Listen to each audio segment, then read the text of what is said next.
Tonight, you'll discover a powerful secret, one that has been whispered across centuries, from the quiet halls of ancient temples to the stillness of midnight meditation.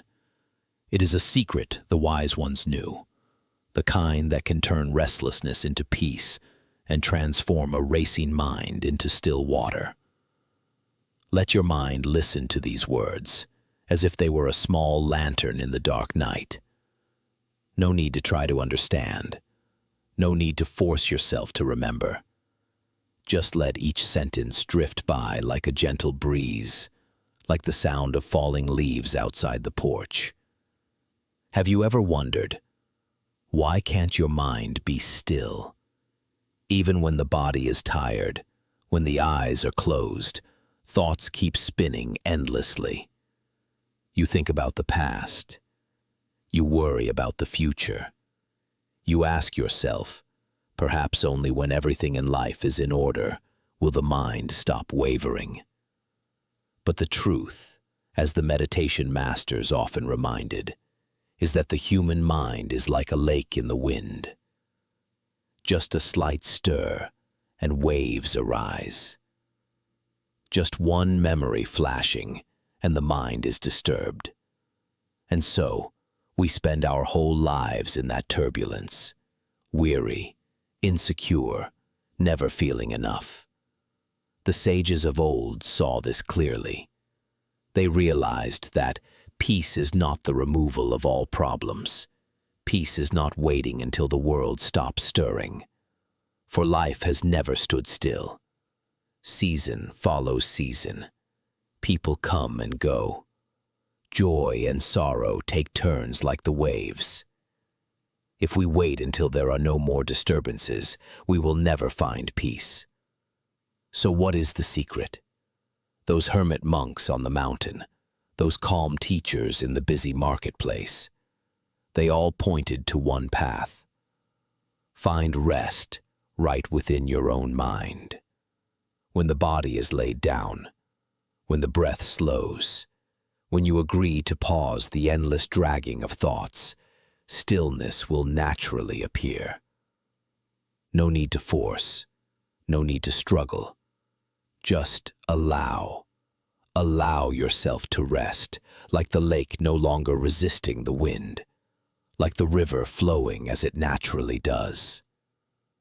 The masters often said, the mind is already still. It's just, but if you sit down, smile, and patiently wait, it will return on its own. And when it does, you don't need to hold it.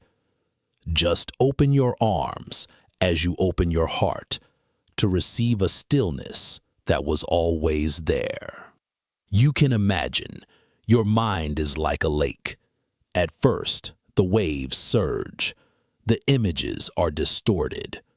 But with each breath, each moment of quiet, the wind calms. And when the water becomes clear again, it perfectly reflects the sky. That is the natural state of the mind. Nothing added, nothing forced. Simply returning to its inherently still nature. In this very moment, you don't need to solve the past. You don't need to worry about tomorrow. You don't even need to force yourself to reach some state. You just need to let the mind rest, like a traveler sitting by the road, setting down the burden and exhaling a long sigh. Rest. As simple as that. And as that rest spreads through body and mind, you will realize you are no longer pulled by trivial anxieties. The noises outside gradually become distant. Even the turmoil within drifts like passing clouds, with no need to hold on. This is the secret of the meditation masters, a secret that seems simple, but holds infinite power. Peace does not lie outside. It has always been within you. And now, as you let the body relax, as you allow the mind to stop, you have already stepped into that doorway, the doorway of deep stillness. From here, you don't need to go anywhere. You don't need to seek another magical remedy. Just return. Because right here, in this very moment, you are enough. You are at peace. In the previous chapter, you saw, peace does not lie outside. It does not come from solving every problem. It is present only when you allow body and mind to rest, returning to the stillness that has always been within yourself. But then you realize there is something that always disturbs that quiet. It is anger. All of these are like empty boats. They drift by, bump into us, but they do not truly attack us. Yet, because the ego is so sensitive, we think everything is directed at us. We react, we get angry, and then we disturb our own mind. The meditation masters teach, anger arises from clinging to the ego. If we believe I am the center, then anything that touches us is seen as an insult. If someone forgets to greet us, we feel belittled. If a plan does not go our way, we think fate is against us. But pause and look deeper. Is it true that everything is aimed at us? Or are they simply phenomena, like wind blowing, clouds drifting, boats floating? Just imagine, if that day the boatman had seen someone actually sitting in the other boat, he would have reacted fiercely, thinking that person did it on purpose. But when he saw it was an empty boat, he became calm. What changed? Not the event, only the way he saw it. Likewise, in life, events are neutral. Only when our mind adds personalization, attaching it to the ego, does anger flare up. The wise ones have often reminded, do not let the ego turn the world into an enemy. For anger does not only harm others, it burns you first. Like a flame, it scorches the hand that holds it before touching anyone else. You have seen it. When anger rises, the heart beats faster, breath quickens, the body tenses. The whole soul feels covered in a smoky haze, no longer seeing clearly what is right or wrong, no longer hearing the voice of peace. So how do we let go of anger? The masters teach, practice seeing everything as an empty boat. When someone speaks harshly, ask yourself, are they truly aiming at me? Or is it just their own suffering, drifting unintentionally toward me? When something goes wrong, try to think, perhaps this is simply the impermanent nature of life, not some personal opposition. And when a painful memory returns, remember, it is just a passing cloud. It is not my true essence. One slow breath, one short pause, enough to remind yourself, it is only an empty boat. Illusion of the ego. And so, you take another step on the journey. From the deep rest of the previous chapter, now you learn to keep that peace even when storms arise. Life will still bring collisions, like boats drifting on a river. But if you can see them as empty, your mind will remain a calm lake, reflecting the clear blue sky. In the previous chapter, you learned how to see events as an empty boat. You saw that, often, anger is not truly aimed at us. It is only the ego that makes us think we are the center, and because of that, we suffer.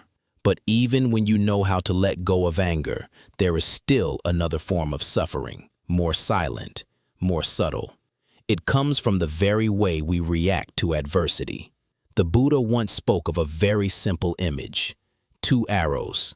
He taught that, in life, when a pain occurs, it is like the first arrow striking us. It hurts. The body hurts, the heart hurts, the spirit hurts. But then, instead of stopping there, our mind immediately stirs up a reaction. We think, why me? We worry, resent, fear, resist. And so, a second arrow is fired by our own hand into ourselves. Pause for a moment and feel the difference. When the body falls ill, that is the first arrow. The aching, the fatigue are natural. But if our mind keeps complaining, if we keep fearing worse things, then we plant another arrow into ourselves. When a loved one passes away, that is the first arrow. That loss is real, unavoidable. But if we drown in regret, resentment toward life, then we wound ourselves again with the second arrow. Physical pains, outer losses, no matter how much we try to avoid them, they still happen. That is the inevitable part of life. No one can live without once being struck by the first arrow. But the prolonged suffering, the endless torment, come from the reactions of our own mind, and that we can learn to stop. The meditation masters often remind, pain is a fact, suffering is a choice. It may sound unbelievable because we are used to thinking that suffering is inevitable. But if you look closely, you will see many times in life you yourself have made to resist further. In meditation practice, there is a very profound exercise. Whenever pain arises, instead of rushing to react, you simply call it by its name. This is pain. This is sadness. This is fear. No additions, no judgments, just recognition and a gentle smile toward it. Strangely, when we do this, the pain no longer multiplies but slowly melts away, like mist before the wind. You see, strength is not in avoiding suffering, but in walking through it without letting it control you. A person struck by the first arrow, but able to stop, will only feel the pain as it truly is. Then it passes. But a person who lets the second arrow appear will be imprisoned in endless misery. And so, on this journey, you take another step forward. After learning to release anger through the empty boat, now you learn not to harm yourself further through the two arrows. Life will still be full of upheavals, but you now hold another key, not allowing unconscious reactions to turn pain into a prison. Remember, the first arrow may come at any time, but the second, or the third, or the fourth is something you have the choice not to fire. Practice stopping, taking a long breath, and smiling. This is only the first arrow. I do not need to fire another. And when you live with that insight, your heart becomes lighter. Suffering grows shorter. Peace opens wider. Like a lake, though ripples may appear, it still retains its clarity, reflecting the entire sky. In the previous chapter, you learned about the two arrows. You saw that the first pain is inevitable, but prolonged suffering comes from the mind's reaction. Yet there are pains that seem to go beyond endurance, a pain that every mother fears. It is the death of her beloved child. Long ago, there was a woman named Kisa Gautami. She was a young mother, and her little son was the greatest joy in her life. But then, one day, the child suddenly passed away. The mother's heart was shattered. She held her child in her arms, weeping in despair. Unable to accept, unable to believe that this had truly happened. In her desperation, she carried her child everywhere, begged hope. She hurriedly went searching. She knocked on every door. People were willing to give her mustard seeds. But when she asked, "Has anyone ever died in this household?" they all bowed their heads. "Yes, my father has passed away. Yes, my wife has died. Yes, my child too has departed." She went from house to house, from village to village, but everywhere the answer was the same. Night fell. The mother still had not found a single household, as the Buddha had said. She sat by the roadside, holding her child, and suddenly realized the truth. No one in this world escapes death. At that moment she ceased her crying. Her despair gradually subsided. she understood that death did not come only to her child, but to everyone. It is a natural part of human existence. She carried her child back to the Buddha. This time she no longer begged. She only asked to be allowed to enter the path of practice. And from a grieving mother, Kisa Gotami became one of the Buddha's wisest and most compassionate disciples. That story is not only for a mother who lost her child, but for all of us, for all living beings. Because every day in small losses, we too resist, resent, and suffer. We forget that all things, all people, carry within them the mark of impermanence. The Buddha once said, "All that is born will eventually perish. A flower blooms in brilliance, then withers away. A green spring then quietly gives way to winter. A human life begins with a cry at birth, then ends with the final breath." Can we escape this truth? Number. Can we hold on forever to what we love? Also, number. Yet the paradox is this: the more we refuse to accept impermanence, the more we suffer. Like Kisa Gotami, before she understood, she ran everywhere searching for a household untouched by death. But such a house does not exist, and by clinging to that hope, she suffered to the extreme. When she realized that death is an inevitable part of life, she took a great step on the path of liberation. She no longer clung to suffering, except impermanence and death. These three keys gradually open a door, the door leading to deep peace, where your mind no longer resists, no longer clings, but knows how to smile at the changes of life. Do you still remember Kisa Gautami, the mother who carried her dead child around the village, searching for a miracle to hold on to what could never be held? Only when she realized that impermanence is the very nature of life did her heart gradually calm down. From that insight, we take one more step. If all things arise and then pass away, is it truly necessary for us to hastily label events that come and go as good or bad, fortunate or unfortunate? The story of the old man who lost his horse has been told and retold for hundreds of years. It is as simple as a falling leaf, yet within it lies a wisdom so deep that even a lifetime may not be enough to fully comprehend.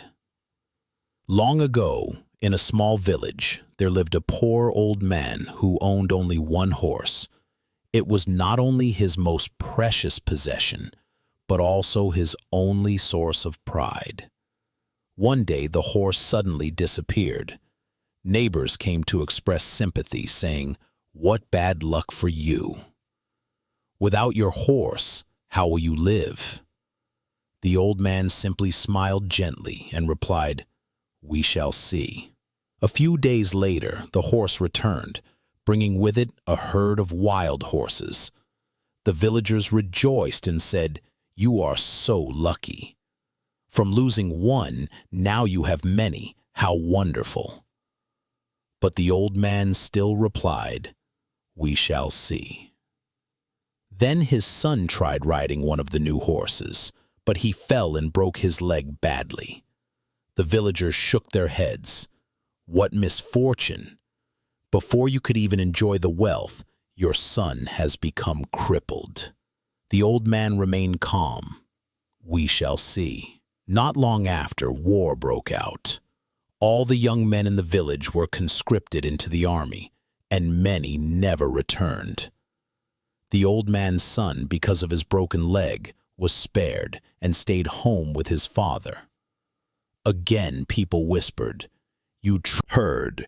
He did not cling to the so-called blessing, so he did not bind himself to a fragile joy, ready to vanish at any moment."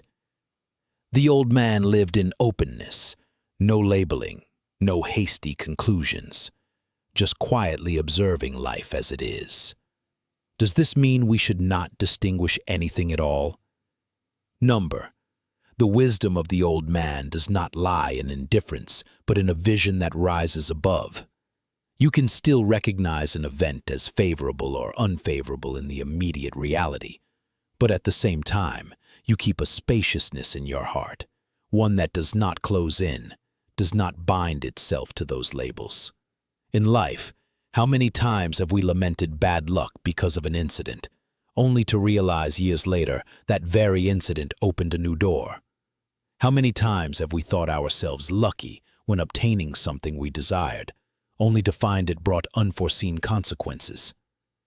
So instead of declaring, "This is good" or "This is bad," we can learn to smile like the old man. We shall see. That phrase is like a doorway opening into infinite possibilities. It helps us stand firm amidst change, not swept away by the cycle of praise and blame, gain and loss.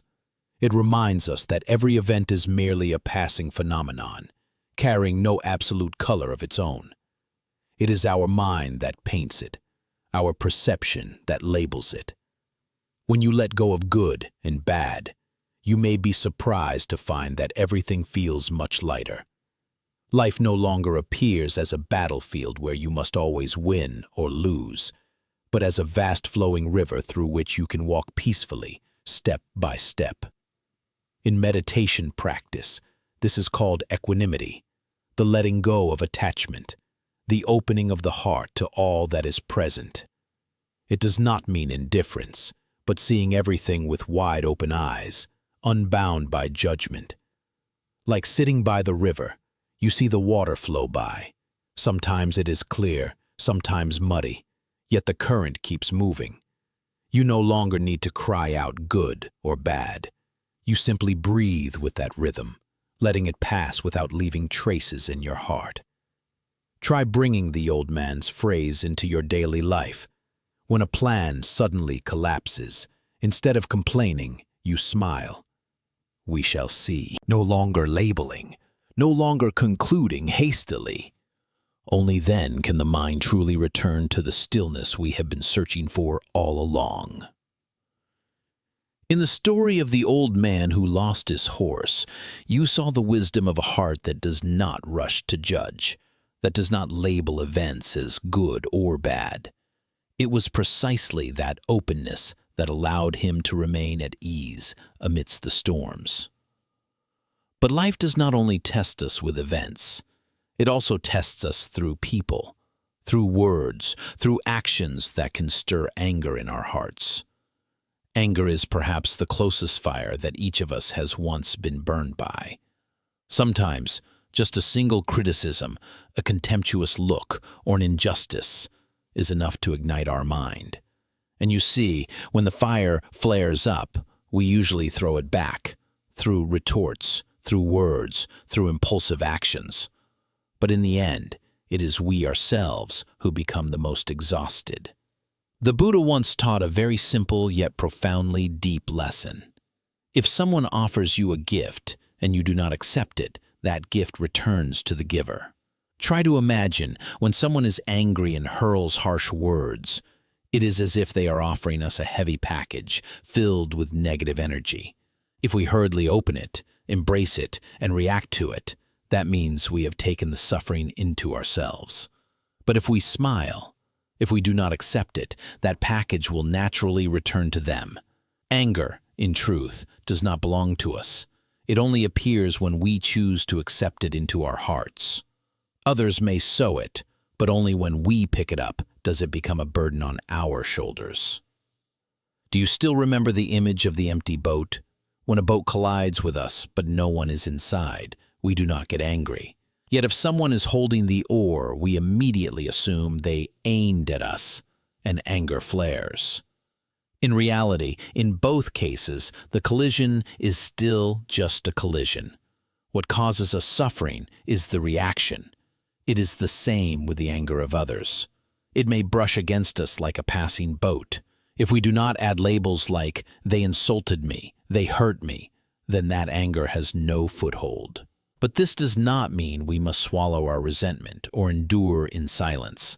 Did you carry the residue of fatigue, a racing heartbeat, a tense mind, and an entire day without peace? Anger has never been a worthy gift. So why do we keep accepting it, keep opening it, and let it burn inside us? The practice here is to learn how to say no thank you to that gift, not by words, but through silence, through breathing, through returning to body and mind. A slow breath can be the key. When someone's words wound us, breathe in deeply to recognize this is anger, it is not me. Breathe out to release it without clinging.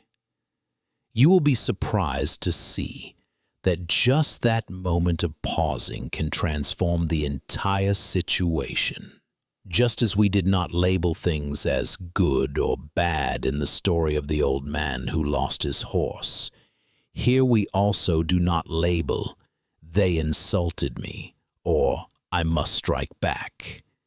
We simply recognize there is a source of negative energy being offered, and we choose not to accept it.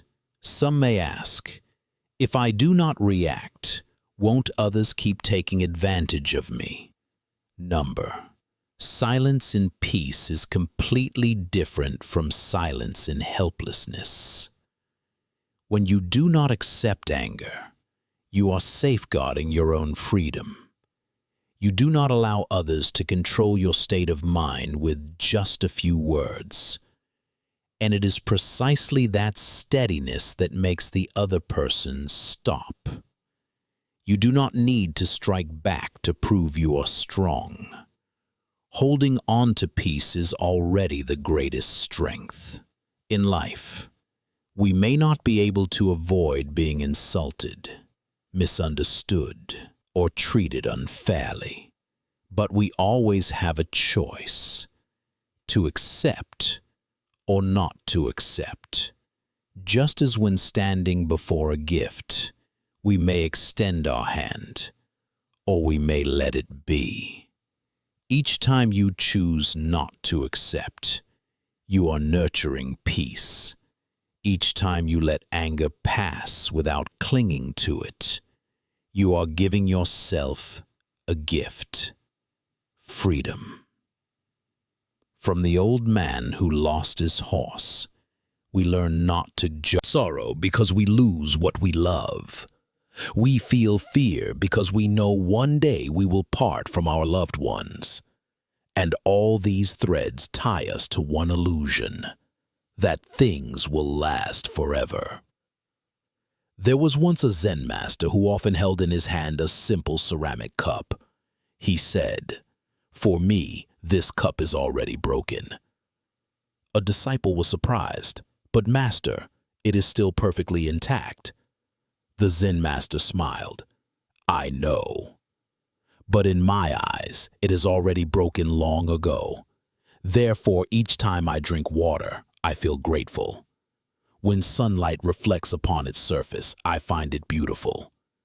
And when the cup falls and shatters into pieces, I also smile, because for me, it was already broken."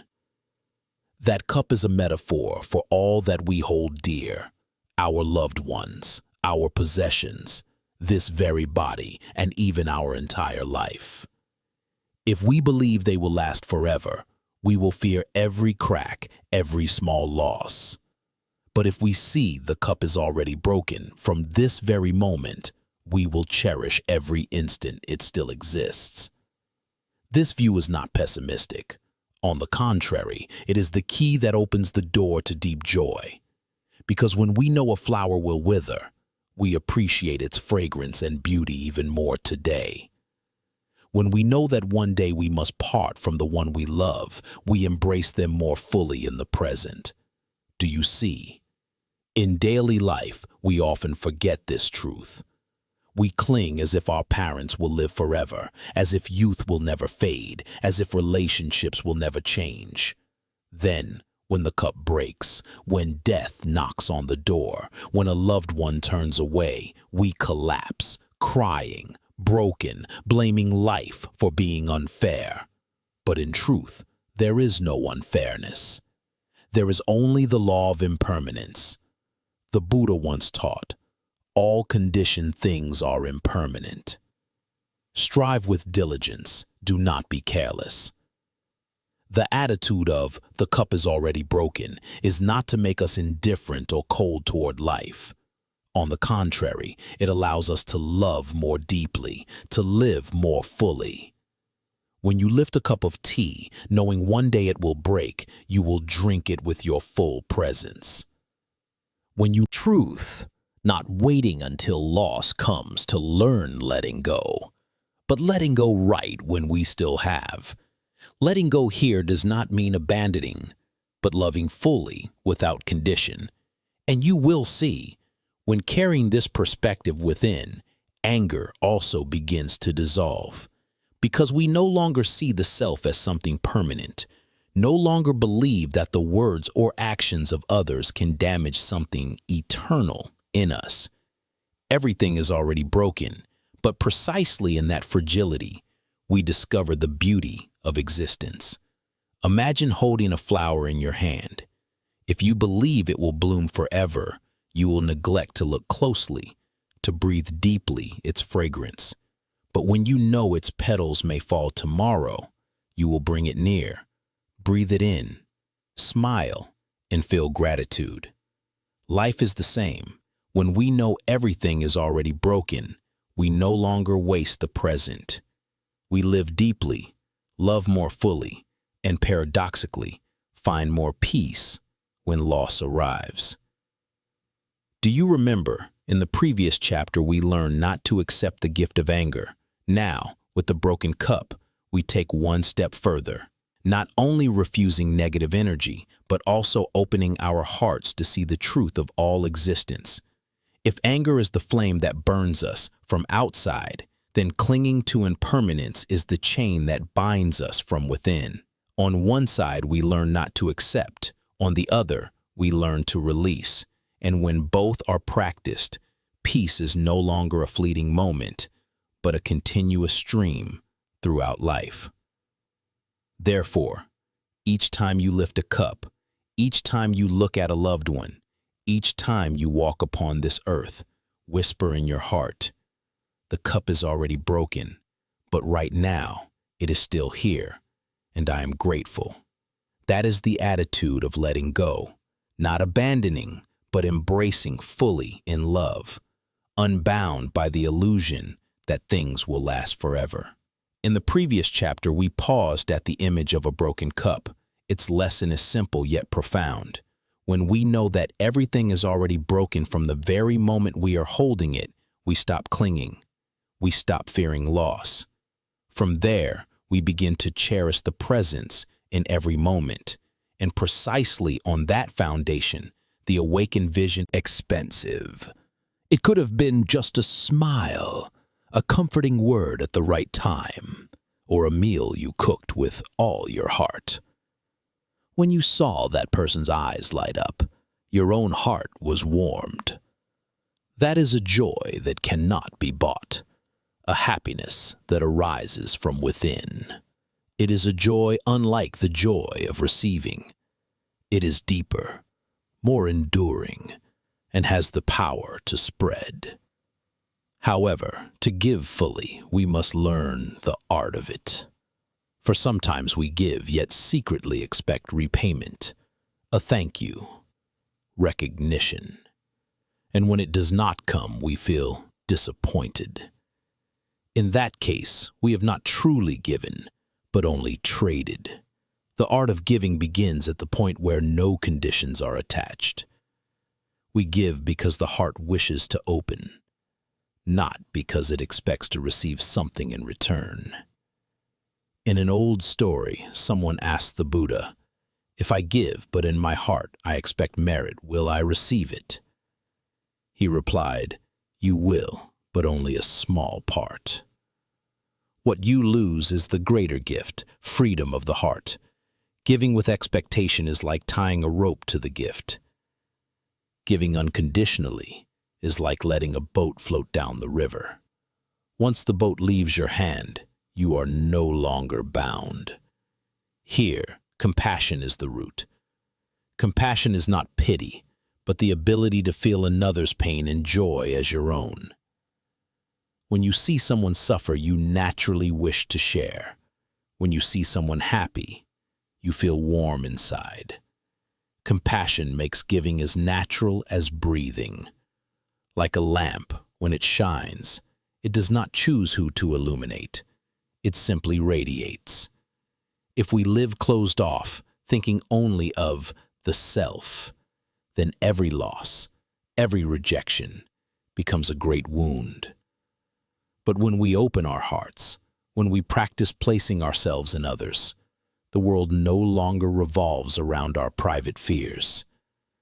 We realize we are but a small part of the vast web of life. And within this web, giving is the way we flow in harmony with the stream. Some may ask, but if I give too much, won't I lose? This is precisely the difference. Giving with compassion does not deplete us, are often more valuable than material possessions. And gradually we will realize giving is receiving. But what we receive is not repayment, but a free heart. Free from selfishness, free from the fear of loss, free to love without limits. Looking deeply, we see that everything we think of as ours, money, the body, even this very life, is but a borrowing. One day we must return it all. If we already know how to give now, then that day will no longer be frightening. We did not come here to accumulate, but to learn how to love, and love always begins with giving. Thus, the art of giving is not about loss, but about a way of living. Living openly, living in connection, living with a free heart. And within that heart, the greatest joy blossoms, the joy that comes from compassion. In the previous chapter, we explored the art of giving. We saw that when the heart knows how to open, not only material possessions, but also a smile, a glance, or attentive listening, all can become gifts. And the greatest gift is inner freedom, a joy no longer bound by selfishness or the fear of loss. But to be able to give wholeheartedly, we need one more thing, the ability to let go of the past. For if the mind still clings to bygone stories, to resentment, regret, or guilt, then even if we wish to give, we can only hand over fragments. There is a famous story in Zen. Two monks were walking along a muddy path after the rain. When they came to a shallow river, they saw a young woman, elegantly dressed, hesitating to cross for fear of getting wet. The elder monk did not hesitate. He carried her across to the other side, set her down, and continued walking. The two monks walked on for several hours. The younger monk seemed heavy-hearted, restless, until at last he could not restrain himself and asked, "Master, we are monks, not allowed to be near women. Why did you carry her?" The elder monk smiled and replied, "I set her down by the river long ago. Why are you still carrying her on your back?"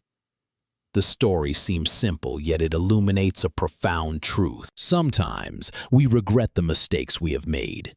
Instead of learning and letting go, we imprison ourselves in guilt, binding ourselves with invisible chains. But let us ask, does the past truly exist anymore? It remains only in memory. It holds no power unless we keep feeding it. Letting go does not mean denial or forgetting. Letting go means realizing it has passed, and I do not need to carry it anymore. In the art of living, letting go of the past is itself a form of giving, but not to others, rather to ourselves. We gift ourselves lightness, freedom, by no longer carrying shattered shadows. Looking back, we can clearly see the connections between the chapters. When we know life is impermanent, the story of Kisa Gotami, we learn acceptance. When we see that things are not wholly good or bad, the old man who lost his horse, we lessen our judgments. When we understand that anger can be given away as a gift, the story of the Buddha, we choose not to take it in. When we see the cup already broken, we learn to cherish the present. And when we practice giving from compassion, we open to genuine joy. All these lead to this step, letting go of the weight of the past so that we may continue lightly. Imagine you are walking a long road with a backpack full of stones on your shoulders. Each stone is a resentment, a regret, a mistake you refuse to forgive yourself for. The road is already long and now unbearably heavy. If someone told you, "Open the backpack and drop each stone," would you be willing? In truth, letting go is not as hard as we imagine. It begins with observation, recognizing what we are clinging to, recognizing which young woman by the riverbank we are still carrying. Then asking, why am I still carrying this? That question, repeated with awareness, becomes the very key that unlocks release. Someone may ask, if I let go, am I not being irresponsible with the past? Letting go is different from denial. Letting go means acknowledging, the past happened, I learned from it, and now it is time to move on. It is an act of go. These two are not separate. When we give, we let go of possession. When we let go of the past, we give away our own burden. Both lead to the same place, a heart that is open, at peace. In the previous chapter, we walked together with the story of the old monk carrying the young woman, to see that the past, if not released, will become a burden pressing down on the present. We learn to put it down, to walk lightly. But once it has been put down, another question arises. How do we receive the new? How do we allow the mind to truly open so that wisdom may seep in? The answer lies in another story, simple yet profound, about a teacup that is too full. A scholar, well known for his erudition, came to seek instruction from a Zen master. He wanted to learn more about the Dharma, about meditation, about the path to liberation. The master invited him to sit, then slowly poured tea. The tea flowed from the pot, gradually filling the cup, but the master kept pouring. The tea overflowed the rim, spilled onto the table, and spread across the floor. Unable to restrain himself, the scholar exclaimed, "Master, the cup is full. Please don't pour any more." The Zen master looked up, smiling, gently. Like this cup, your mind is already full, with ideas, preconceptions, knowledge. If you do not empty it, how can I pour anything else into you? The story ends there, but its echo lingers on, for it touches a truth we often refuse to face. Our minds are always full, full of repetitive thoughts, full of judgments, full of old beliefs. And because it is already full, there is no space left for the new to enter. Looking back at the journey so far, we have gone through many stories of letting go of anger, of suffering, of clinging to good and bad, of the past itself. All of these were to prepare for this, to make the cup of the mind empty. For only when the mind is empty can it receive. In daily life, we unconsciously keep filling our minds. In a conversation, we already hold a prejudice. This person will surely say that wishes to reflect clearly must be free of dust. A sky that wishes to appear must be free of clouds. So too with the mind. The emptier it is, the brighter it becomes. And when the mind is empty, learning becomes a flow, no longer merely collecting knowledge, but truly allowing wisdom to soak in, like rain permeating the earth. Placed within the flow of this journey, if the previous chapter reminded us to put down the past, this chapter teaches us a step further, to put down even the I know, so that there is room for I am learning. For nothing hinders growth more than the familiar phrase, I already know. The Buddha once taught, in the great ocean of Dharma, those who keep a humble heart are the ones who drink its sweet water. Humility is precisely the attitude of an empty cup, always ready to receive. And emptiness is also the attitude of meditation, not rushing to name, not binding with right-wrong, simply sitting, breathing, observing, and allowing truth to reveal itself. So how do we practice this? In a conversation, instead of interrupting, listen as if hearing for the first time. When reading a book, instead of checking how it matches what you already think, ask, what new does this show me? When sitting in meditation, instead of expecting a certain experience, keep the mind empty, without waiting. An empty cup is not just a metaphor, but a daily practice. When the cup is empty, a single drop of tea can be savored.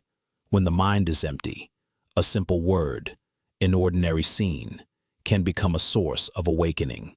And wondrously, the emptier we are, the fuller we feel, not full of noise, but full of life, full of peace.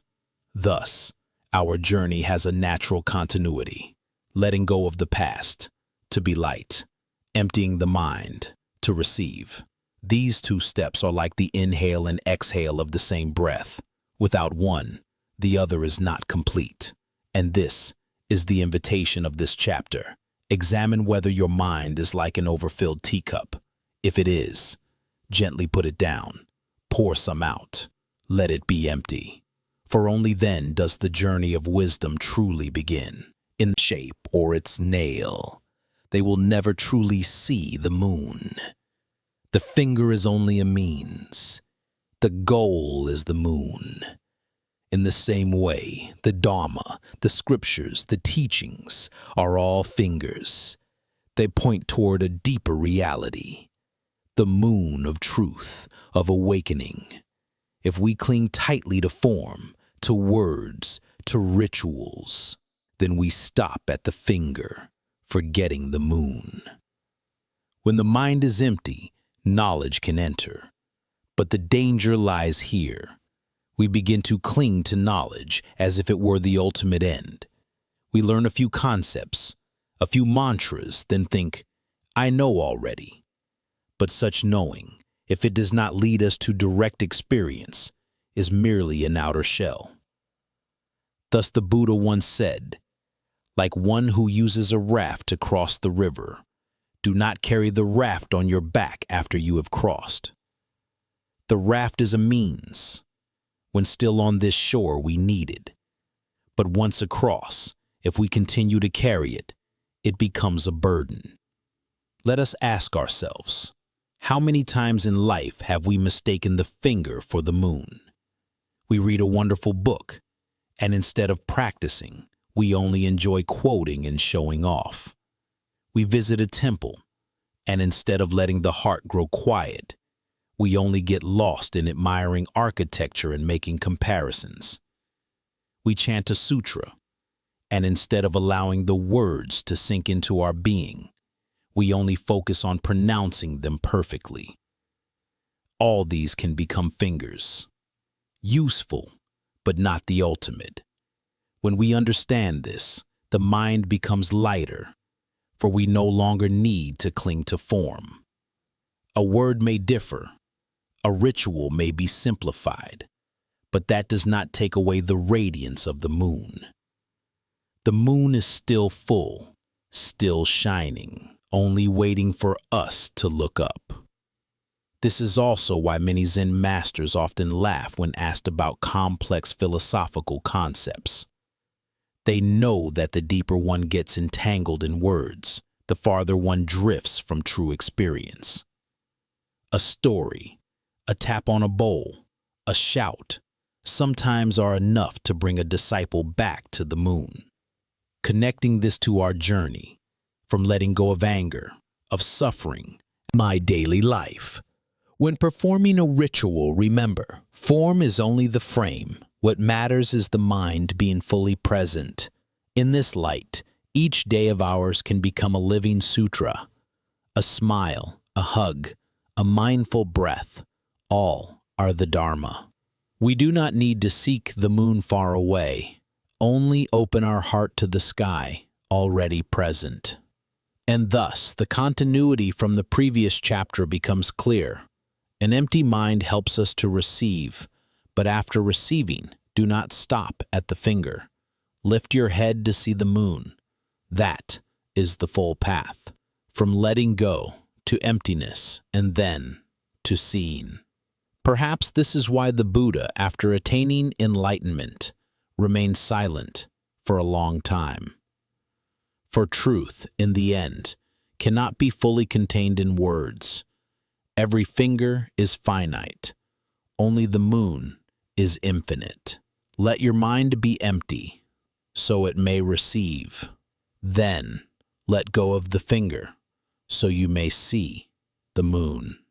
At that moment, all teachings come alive, and we realize the moon was never lost, only because we were too busy looking at the finger.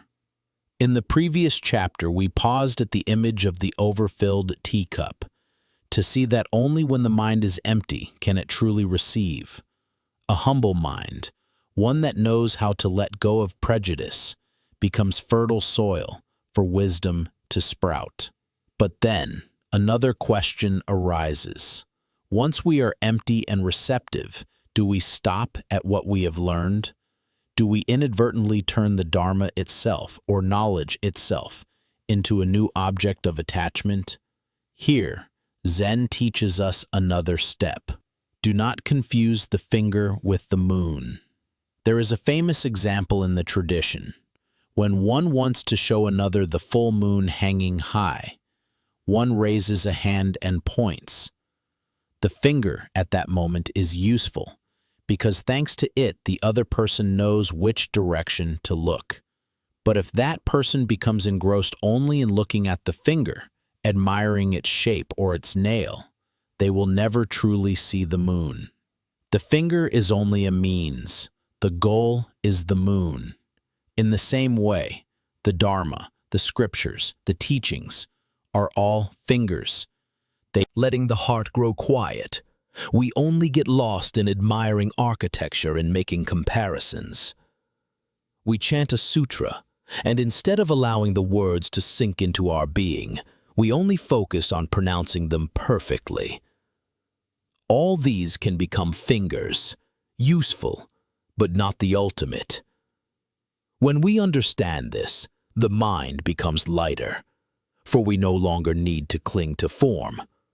A word may differ, a ritual may be simplified, but that does not take away the radiance of the moon. The moon is still full, still shining, only waiting for us to look up. This is also why many Zen masters often laugh when asked about complex philosophical concepts.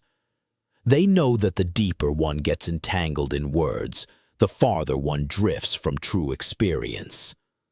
A story, a tap on a bowl, a shout, sometimes are enough to bring a disciple back to the moon. Connecting this to our journey, from letting go of anger, of suffering, of the past, to letting go of prejudice. Now this teaching opens further. Even what we are learning must be released once it has served its purpose. Letting go does not mean denial. The finger remains important, for without it we may not see the moon. But letting go means not clinging, being grateful for the means, but not mistaking it for the end. Perhaps this is like music. A piece of music brings us into stillness. But if we only get caught up in discussing notes, instruments, and technique, we forget the deep resonance in the heart. The true music does not lie in the score, but in the living vibration we feel. Likewise, the true Dharma does not lie in the written words, but in the awakening experience within our own mind. How do we practice this? When reading scriptures, do not only read with eyes and intellect, but also with the heart, to see the life beyond the words. When hearing a teaching, ask yourself, am I applying this in my daily life? When performing a ritual, remember, form is only the frame. What matters is the mind being fully present. In this light, each day of ours can get trapped in the means and forgetting the essence. When a person no longer clings to appearances, they begin to have the space to look at life in a more open way. And it is here that we touch upon an ancient lesson, the story of the farmer and his repeated answer, "We'll see." One day, in a small village, there lived a farmer with his son. They had only one horse, used for plowing the fields and carrying loads. One morning, that horse suddenly ran away into the forest. The villagers heard the news and came to comfort him. "You are so unlucky. Even your only horse has run away. How will you plow this season?" The farmer simply replied, "Maybe so. We'll see."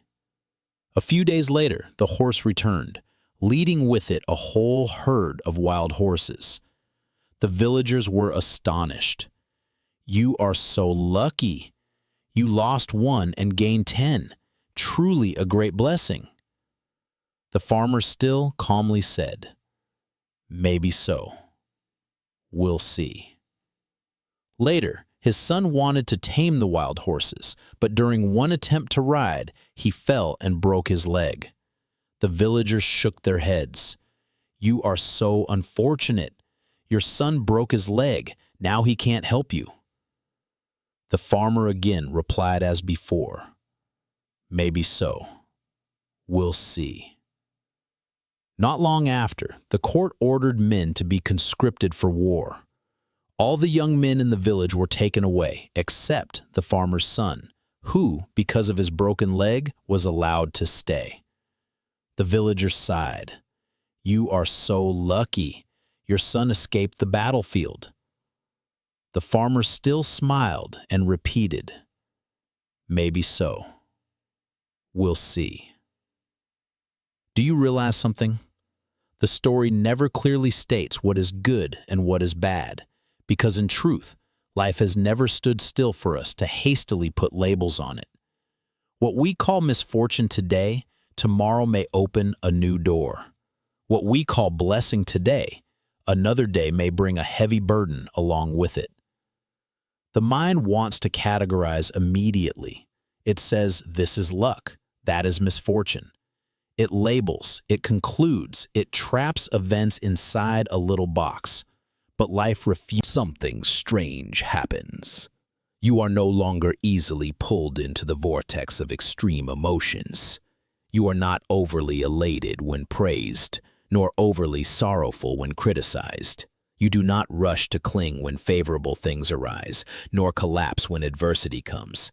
Instead, you walk more lightly, more freely, because you know everything can change, and there is no need to draw a final conclusion right now.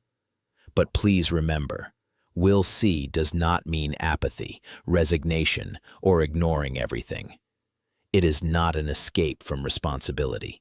On the contrary, it is a state of awareness, a clarity, where we both act in life and also release the mind from hurried judgments. You still care for your family, still work wholeheartedly, still love those around you.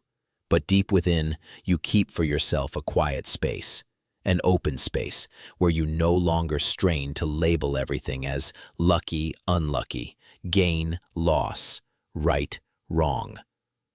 When you have that quiet space, naturally, your heart becomes more at ease. You begin to see clearly. Each event in life is only a note in the endless symphony. It arises, resounds, then fades away. You don't need to cling to every note. You only need to listen fully, then smile and let go. That farmer could very well be you, me, or anyone among us. Life brings countless events. Horses running away, horses returning, a sun falling, wars breaking out, and we stand before them all, only needing to learn how to exhale and whisper, "We'll see." And perhaps, from that moment, we may find ourselves more free. Would you like to try? Next time, when something comes to you, maybe a word of criticism, an unexpected mishap, or a piece of happy news that makes your heart race, just pause. Do not rush to a conclusion. Smile, breathe deeply, and softly say, "We'll see." You may be surprised to discover that such a small phrase can open up for you a vast doorway of peace. And from that peace, we will move on to another lesson, where we see that sometimes silence holds greater wisdom than all words. But let us leave that for the next chapter. Do you remember, in the previous chapter, we spoke about the farmer and his repeated answer? What is true strength? The Zen master smiled and led him to a river. Pointing to the rushing current, he asked, "Do you see this water?" The samurai nodded. The master then pointed to a great rock in the middle of the stream. Though the waters roared and surged, the rock remained still, unmoving. Understand this. True strength does not lie in the sword, but in the heart.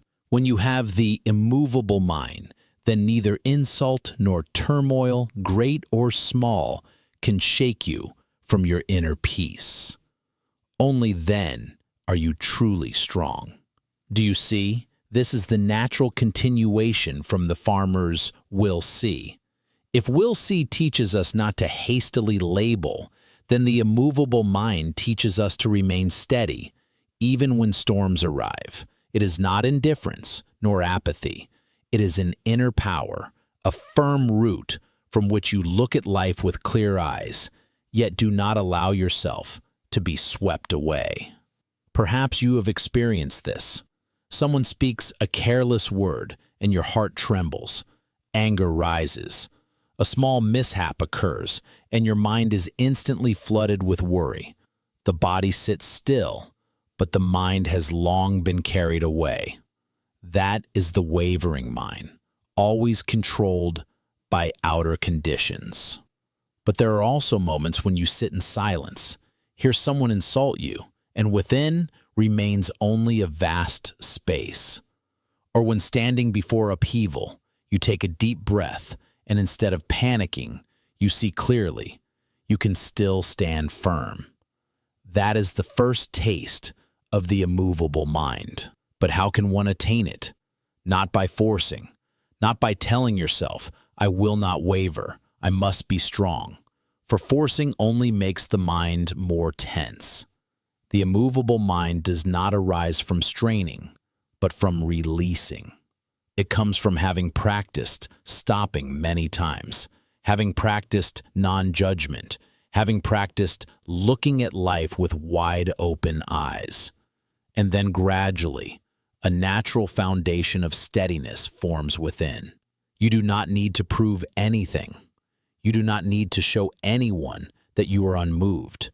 It is silence itself, the inner serenity itself, that is the true strength. Mind, you do not only feel stronger, you also feel gentler. You are no longer carried away by anger to hurt others, nor are you shaken by fear into trembling. From steadiness, you radiate peace to those around you. The samurai realized that it was precisely when his mind no longer wavered that his sword became a protection, not a threat. It is precisely when your mind is immovable that your words gain the power to heal, not just to argue. Would you like to try? Next time, when someone provokes you, or when an unexpected event strikes, take a deep breath. Instead of reacting immediately, ask yourself, can I stand firm, like this rock in the river? Perhaps the first time you will still tremble, but if you practice, little by little, your mind will learn to stand firm. And from that place of steadiness, you will see, nothing outside truly has the power to control you. Do you remember, from the already broken cup, to the old man who lost his horse, to the farmer's "we'll see," all pointed us to one thing. Inner peace does not depend on external circumstances. And now, through the image of the samurai, we see clearly, true strength lies not in outer force, but in inner mastery. And perhaps, this is the time for us to go further. From keeping the immovable mind for ourselves, to opening the heart, connecting with others through compassion. But to do that, first you must truly stand firm within yourself. Do you still remember in the previous chapter when we spoke about the unshakable mind, the strength of inner stability? We saw that a person can face adversity and turbulence, yet not be swept away. It is like a rock amidst the flowing river. But there is something even more important than that stillness. The mind's original purity, which has never been tainted, only temporarily obscured. Imagine a mirror. The mirror is naturally clear, naturally able to reflect everything truthfully. But when dust and smoke cover it, we no longer see our reflection clearly. Has the mirror lost its capacity to reflect? Number. It never has. It only needs to be wiped clean. Likewise, your mind is originally pure. It is the inherent Buddha nature. It is only the dust of delusions, of removing the barrier, and the light shines by itself. Practice is not about forcing the mind to become something. Practice is about cleaning. It is about seeing through each layer of obscurity. Greed, wipe away one layer. Anger, wipe away another. Ignorance, wipe away yet another. But do not misunderstand. Wiping here does not mean fighting, resisting, or driving away. Wiping means recognizing, letting go, and allowing the dust to fall away on its own. Many ask, how do I see my Buddha nature? The answer is so simple, it may surprise you. Do not try to do anything at all. Just look directly at what is covering it. Recognize the clinging, recognize the fear, recognize the judgment, and the very moment you truly see, that layer of dust has already begun to fall. A Zen master once said, "There is no need to try to become a Buddha. Just stop doing anything against your Buddha nature." It sounds paradoxical, but it is deeply true. You do not need to create purity. It is already there. You just need not add new dust. Remember when you were a child. Your mind then was crystal clear, quick to smile, quick to cry, quick to forget, quick to forgive. No complexity, no scheming. That was when the mirror was not yet covered with dust. Over the years, the dust of experiences, of disappointments, of pain, of misguided learning has thickened. But fortunately, the mirror has never been lost. In practice, each time you sit quietly and breathe, you are wiping away one layer of dust. Each time you recognize anger without letting it explode, you are wiping away another. Each time you let go of a reproachful word, replacing it with a silence of understanding, you wipe away a little more. Wiping is not done in a day, a month. Wiping is a lifelong work. But with each wipe, the light appears clearer, shining upon yourself and those around you. Some worry, if my mind is originally pure, why do I strength? The other is the pristine essence, never lost. They are not separate.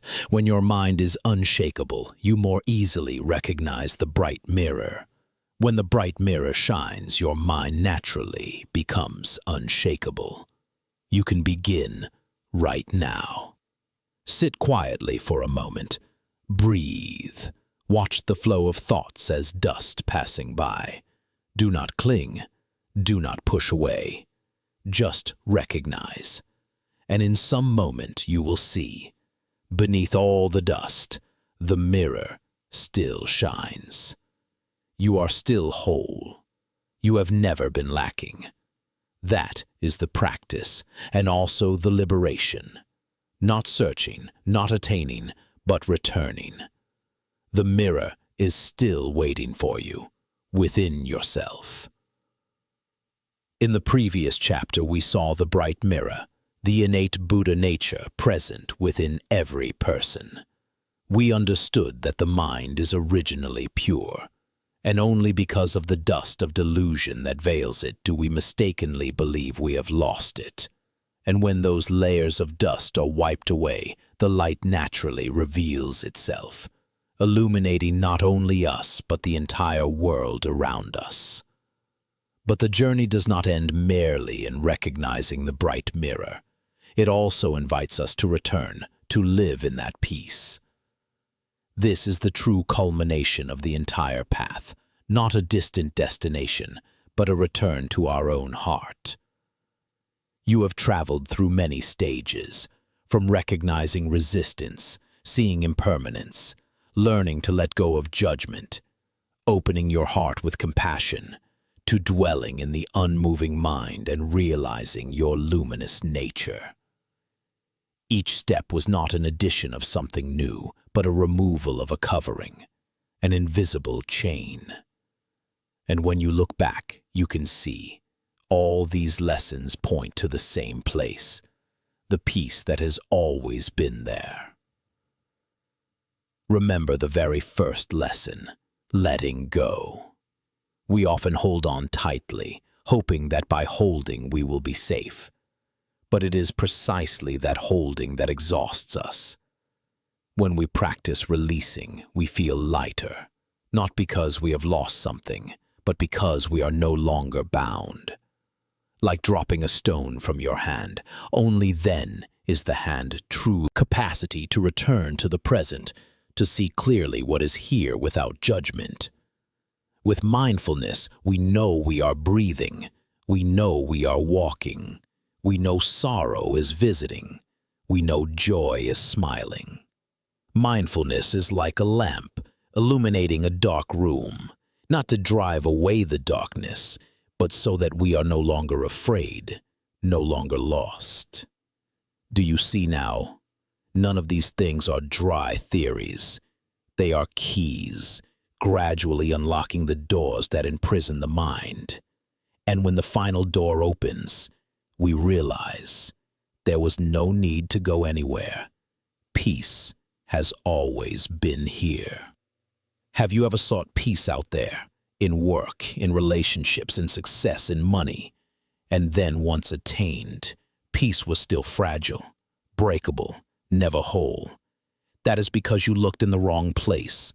Peace is not something to be achieved by adding more. Peace is something you recognize when you lessen. Less ambition, less comparison, less resentment. Then space opens up, and in that space, peace naturally shines forth. There is a paradox. The more you chase after peace, the further you are from it. The more you stop, the more you listen, the more you touch it. Peace is not at the end of the road, but right in this very step, right in this very breath. Thus, the conclusion of the journey we have traveled is not truly an ending. It is like a circle, bringing you back to the starting point, but with different eyes. Before, you stood here and felt restless, lacking, empty. Now, in this same place, you feel complete, luminous, still. It is not the world that has changed, but your mind that has changed. A teacher once said, "You travel 1,000 miles in search, only to discover the treasure has always been at your feet." That is exactly this return. You can sit down now, take a deep breath in, and exhale slowly. Right in that breath, you have returned. You need not achieve anything more. You need not prove anything. You only need to be present. And in that presence, peace is smiling.